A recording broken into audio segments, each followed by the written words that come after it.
দিন দিন মানুষ যেন অমানুষে পরিণত হচ্ছে। ভাইরালের নেশায় হারিয়ে যাচ্ছে ভালোবাসা, মমতা এবং মানবিকতা।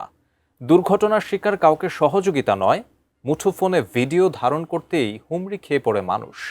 এমনই নির্দয় আচরণের শিকার হলেন এবার এক অবলা প্রাণীও। অসংখ্য মানুষের সামনে জীবন্ত কুকুরকে মুখে নিয়ে পানিতে তলিয়ে যায় একটি কুমির, যার ভিডিও ভাইরালের পর তীব্র ক্ষোভ জানিয়েছেন সাধারণ মানুষ থেকে দেশের শোবিজের তারকারাও। বিস্তারিত শাহাদাত রিফাতের রিপোর্টে।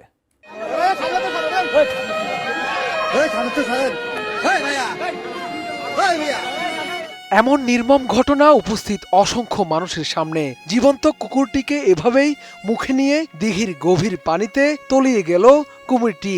আর দর্শক হয়ে ভিডিও ধারণ করে ভাইরালের নেশায় যেন পৈশাচিক আনন্দ পাচ্ছিলেন উৎসুক জনতা।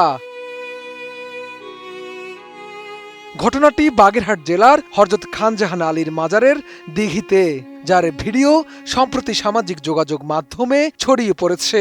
চোখের সামনে এমন একটি ঘটনা দেখেও উপস্থিত কেউ কুকুরটিকে বাঁচাতে এগিয়ে যাননি, বরং দাঁড়িয়ে ভিডিও ধারণ করছিলেন।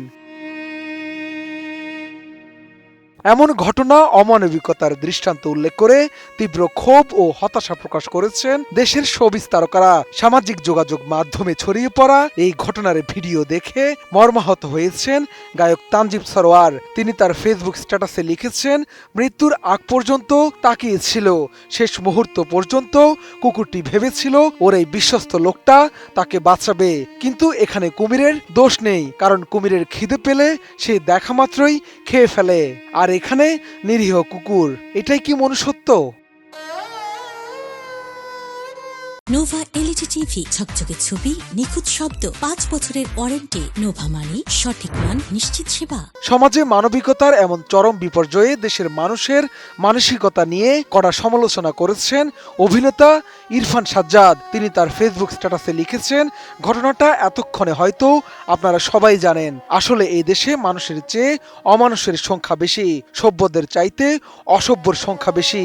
দেশের মানুষগুলো খুব খারাপ, তাই দেশটা আগায় না। পাশাপাশি সরকারের দৃষ্টি আকর্ষণ করে তিনি আরো যোগ করেন, মাননীয় সরকার দেশের মানুষগুলো ঠিক করেন, দেশ অটো ঠিক হয়ে যাবে।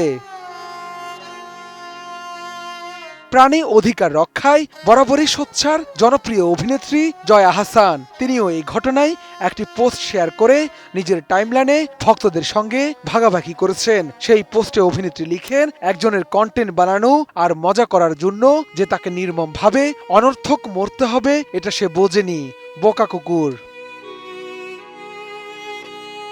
এদিকে ঘটনার পর মাজারের খাদেম, নিরাপত্তা কর্মী ও প্রত্যক্ষদর্শীরা জানান, ঘটনাটি গত 8 এপ্রিল বিকেলের। এছাড়া ঘটনাটি তদন্ত করার জন্য একটি কমিটি গঠনের কথা জানিয়েছে বাগেরহাট জেলা ও উপজেলা প্রশাসন। শাহাদাত রিফাত, এটিএন নিউজ, ঢাকা।